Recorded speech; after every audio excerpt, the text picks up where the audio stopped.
नमस्कार। वक्फ संशोधन विधेयक हालांकि लोकसभा में पारित हो चुका है, लेकिन इसको लेके चर्चाओं का बाजार अभी भी गर्म है। एक पक्ष कह रहा है कि मुसलमानों के खिलाफ है, एक पक्ष कह रहा है कि मुसलमानों के हित में है। तो इसकी सच्चाई क्या है, ये हम जानने की कोशिश करते हैं। और इस पे पार्लियामेंट में काफ़ी डिबेट हुई है, सरकार ने जवाब दिया है और कुछ बातें सरकार के बाहर से भी पता चली हैं। तो ओवरऑल वक्फ बोर्ड बिल क्या है, वक्फ संशोधन विधेयक क्या है और ये क्यों ज़रूरी है, इससे किसका फ़ायदा है, इसमें क्या राजनीति है, इन बातों का आज गहन विश्लेषण किया जाएगा। पहले ये समझें कि वक्फ संपत्ति क्या होती है। देखिए, बहुत सारे लोग जो मुस्लिम समुदाय से हैं, मुस्लिम धर्म से हैं, अगर कोई व्यक्ति अपनी संपत्ति को धार्मिक कामकाज के लिए दान दे देता है, तो उसको एक वक्फ बोर्ड उसका मैनेजमेंट करता है, एक ट्रस्ट वक्फ बन जाता है। एक वक्फ का मतलब है ट्रस्ट, एक ट्रस्ट बनता है। और ऐसे बहुत सारे ट्रस्ट हैं, बहुत सारी संपत्तियां हैं, लाखों में हैं।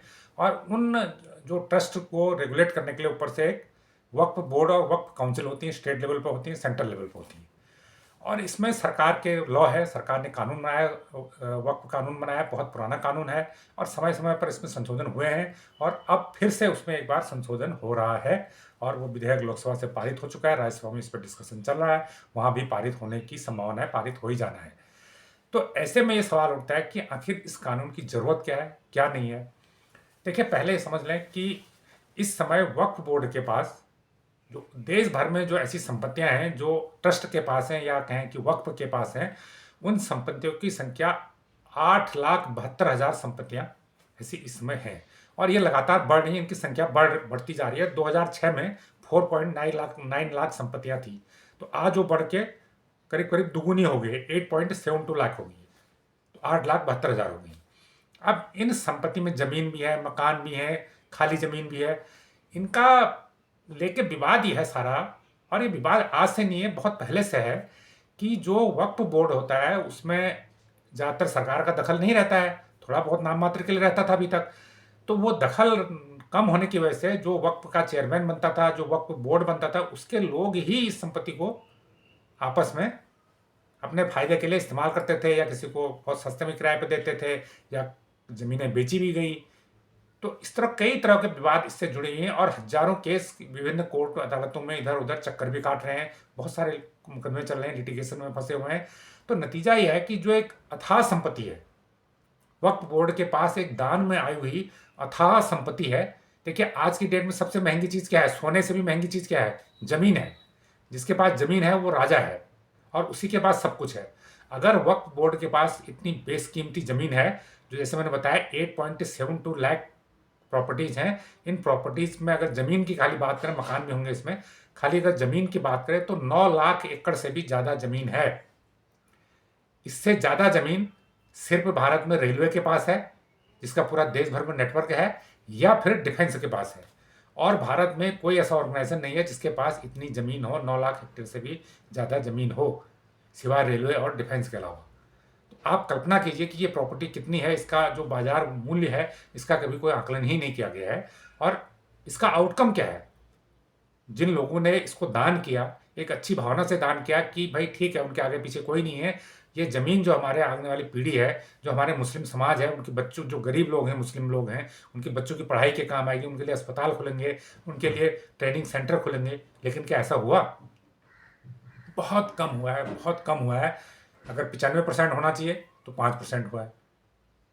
तो अब सरकार का जो कहना है, उसका कहना है कि हम इसका बेहतर प्रबंधन करना चाहते हैं, इसका, ताकि मुस्लिम समुदाय को इसका लाभ मिल सके।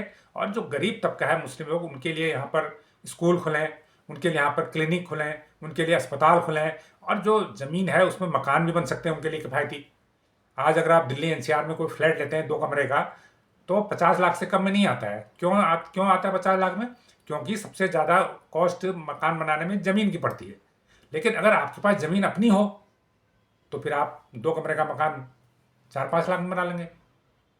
तो ऐसे में वक्फ बोर्ड के पास इतनी ज़मीन है, तो जो गरीब मुस्लिम लोग हैं, जिनके पास घर नहीं है, जो घर न खरीद सकते हैं, न किसी और स्कीम का उनको फ़ायदा मिल रहा है सरकार की, तो वो उन लोगों के लिए इस ज़मीन पे मकान बनाए जा सकते हैं।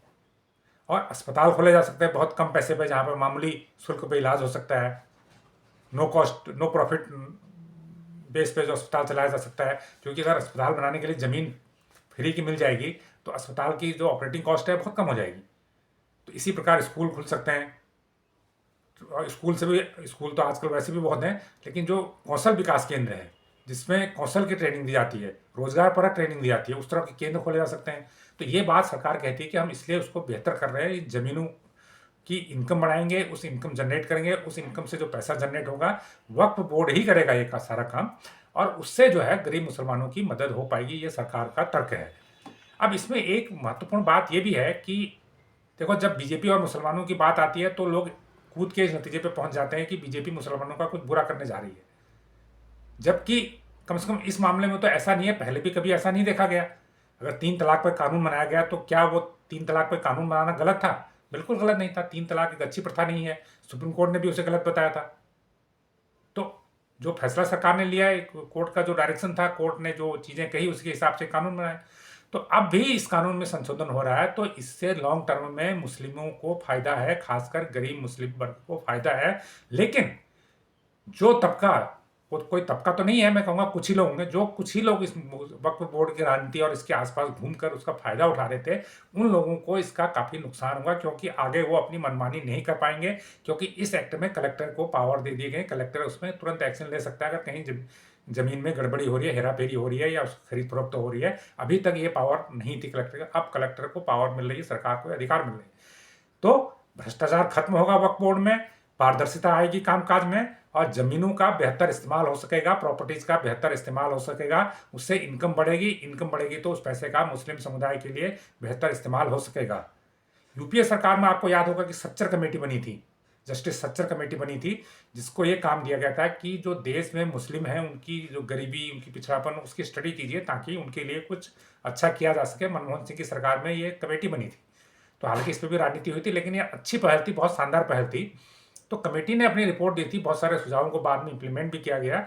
लेकिन इस वक्फ संपत्तियों के मामले में भी सच्चर कमेटी ने कहा था कि वक्फ बोर्ड को मजबूत करने की ज़रूरत है, और इसके कामकाज को सुधारने की ज़रूरत है, और इसको बेहतर किए जाने की ज़रूरत है। और 2006 में जब कमेटी की रिपोर्ट आई थी, उन्होंने ये कहा था कि वक्फ संपत्तियों से जो इनकम हो रही है वक्फ बोर्ड को, किराए से हो, चाहे ज़मीन बिक्री से हो, चाहे लीज पे देने से हो, वो 163 करोड़ रुपए की है। जबकि अगर सही तरीके से इनका प्रबंधन किया जाए तो 12,000 करोड़ रुपए सालाना की इनकम वक्फ बोर्ड को इन जमीनों के, इन प्रॉपर्टीज के इस्तेमाल से हो सकती है। ये 2006 में जस्टिस सच्चर कमेटी ने कहा था। तो उस समय 12,000 करोड़ हो सकती है, तो आज तो 25,000 करोड़ रुपए की इनकम हो सकती है। तो ये जब आज की स्थिति है तो उस समय की स्थिति है, तो आज की स्थिति आप मानिए कितना पैसा इन जमीनों से और इन जो संपत्तियों के इस्तेमाल से आ सकता है। और ये पैसा कहाँ जाएगा? ये पैसा कोई सरकार थोड़ी ले रही है। ये पैसा तो वक्फ बोर्ड के पास ही रहेगा, या उसके नीचे जो वक्फ है, जो ट्रस्ट है, उसके पास ही रहेगा। मान लीजिए एक वक्फ है, एक ट्रस्ट है, उसके पास 2 बिल्डिंगें हैं जो दान में मिली, जो उसके अंडर में है, तो उससे जो इनकम होगी वो आगे उसको एक स्कूल खोल सकता है, उससे एक छोटा सा क्लिनिक खोल सकता है। तो वो सरकार का उसमें कोई दखल नहीं है।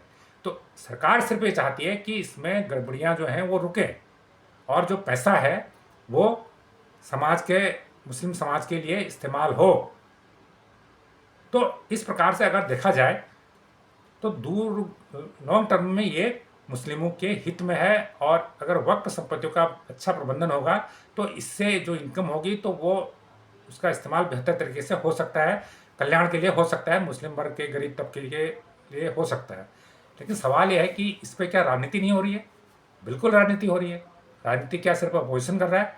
नहीं, दोनों कर रहे हैं, सत्ता पक्ष भी कर रहा है और अपोजिशन में राजनीति कर रही है। अब देखिए इसकी राजनीति समझिए। बीजेपी अगर कोई मुस्लिमों के लिए कोई भी मुस्लिम से जुड़ा कोई मामला उठाती है, मान लीजिए जैसे वक्फ बोर्ड है, तो अब ये एक चीज़ें बाहर आई कि वक्फ कानून को सुधारा जाएगा, वक्फ बोर्ड की मनमानी को रोका जाएगा, ये रोका जाएगा। तो मैसेजिंग क्या गई कि बीजेपी जो है मुस्लिमों के खिलाफ, मुस्लिमों के वक्फ कानून में हस्तक्षेप कर रही है, मुस्लिमों के मामलों में, धार्मिक मामलों में हस्तक्षेप कर रही है। हालांकि उनके धार्मिक मामलों में हस्तक्षेप नहीं है, क्योंकि इसमें मुस्लिमों के कोई धार्मिक मामलों में हस्तक्षेप नहीं किया जा रहा है। जो संपत्ति है उसको रेगुलेट करने में हस्तक्षेप है सरकार का, पहले भी होता था, अब थोड़ा बढ़ जाएगा। तो संपत्ति का प्रबंधन और धार्मिक मामलों का प्रबंधन दो अलग अलग चीज़ें हैं, और ये धार्मिक मामलों में कतई हस्तक्षेप नहीं है। संपत्ति के प्रबंधन में हस्तक्षेप है लेकिन धार्मिक मामलों में नहीं है। लेकिन फैलाया जा रहा है कि मुस्लिमों के मामले में हस्तक्षेप किया जा रहा है। तो क्या बीजेपी को इससे नुकसान है? नहीं, बीजेपी को इससे कोई नुकसान नहीं है। अगर एक तबके में मैसेज आता है कि बीजेपी वक्फ में सुधार करके करके मुस्लिमों के कामकाज पे या उनके जो व्यवस्थाओं पर एक चाबुक चला रही है, तो एक वर्ग में इससे अच्छा संदेश आता है, तो बीजेपी को भी इससे राजनीतिक फायदा मिलता है। दूसरी तरफ क्या जो कांग्रेस या दूसरे विपक्षी दल इंडिया गठबंधन इस पे विरोध कर रहे हैं, क्या वो मुस्लिमों के कल्याण को लेकर चिंतित हैं? बिल्कुल नहीं है।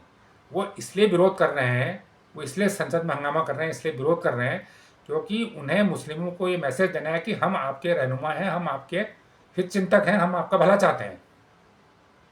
तो वो सिर्फ अपनी पॉलिटिकल पोस्चरिंग के लिए, अपने को उनका करीबी दिखाने के लिए, उनके वोट पे काबिज रहने के लिए, सिर्फ ये दिखाने के लिए कि वो इसके बिल के नफे नुकसान पे जा ही नहीं रहे। कोई बिल सही है गलत है इस पर कोई बात करने को तैयार नहीं है। अब अगर किसी चीज़ का प्रबंधन अच्छा नहीं हो रहा है, कानून बना के उसको प्रबंधन को बेहतर किया जा रहा है, तो इस अपोजिशन में क्या दिक्कत है? सिर्फ दिक्कत यह है कि उनको भी अपनी राजनीति चमकानी है।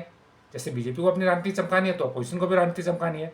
तो इसलिए वो बार बार इसका बिल का विरोध करके वो अपने को मुस्लिमों के वोट बैंक पर काबिज रखने के लिए अपनी राजनीति कर रहे हैं। चाहे समाजवादी को यूपी में करना है, आरजेडी को बिहार में करना है, कांग्रेस को देश भर में करना है।